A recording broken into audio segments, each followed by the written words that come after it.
ગુજરાત ન્યૂઝમાં ખેડાથી સમાચાર મળ્યા છે કે જિલ્લામાં ચૂંટણી અધિકારી અને ડીએસઓ એએસ પારગેના ઉદ્ધતાઈ ભર્યા વર્તનનો આક્ષેપ કરતા બીએલઓ અને સુપરવાઇઝરો દ્વારા કલેક્ટરને આવેદનપત્ર આપવામાં આવ્યું છે। બેઠક દરમિયાન અભદ્ર વર્તન, ધમકી ભર્યા શબ્દો અને નોટિસ આપવાની ચીમકીના આક્ષેપો સામે આવ્યા છે।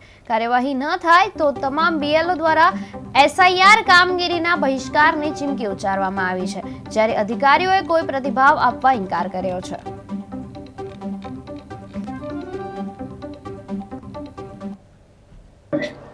ભરત ડાભી, અધ્યક્ષ પ્રાથમિક શિક્ષક મહાસંઘ ખેડા તાલુકો અને છઠ્ઠા સંવર્ગમાં ખેડા જિલ્લા અધ્યક્ષ।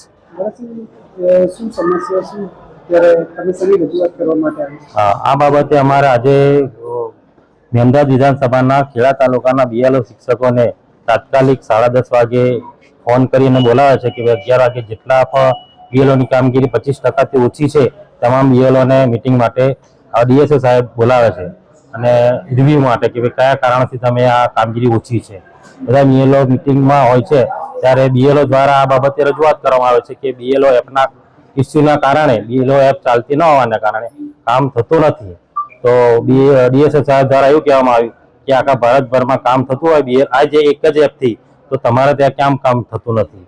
આવી કોઈ આર્ગ્યુમેન્ટ કરવી નહીં અને આ બાબતે કોઈ કહેવું નહીં અને તમે ઓફિસમાંથી હવે આ મિટિંગમાંથી આર્ગ્યુમેન્ટ કરો એટલે તમે બહાર નીકળી જાઓ। આ બાબતે તમને નોટિસ ઇસ્યુ કરવામાં આવશે અને ગમે તે રીતે તુતારીથી વાત કરવામાં આવી કે ભાઈ તમે આ રીતે તુતારીથી વાત કરીને અમને બહાર કાઢી મૂકવામાં, તોછડાઈભર્યું વર્તન કરવામાં આવ્યું અને આ બાબતે પછી બીએલઓ સુપરવાઇઝર તરીકે મેં સાહેબને વાત કરી કે ભાઈ તમે આ બીએલઓ શિક્ષકો મોડા રાત સુધી કામ કરે છે, 2 વાગ્યા સુધી, 2:30 વાગ્યા સુધી મોડી રાત સુધી કામ કરતા હોય તેમ છતાં પણ તમે બીએલઓ શિક્ષકોને આ રીતે ધમકી આપો, તોછડાઈભર્યું વર્તન કરો, યોગ્ય નથી। તો તમે કે કોણ છો, તમે ક્યાં શું છો?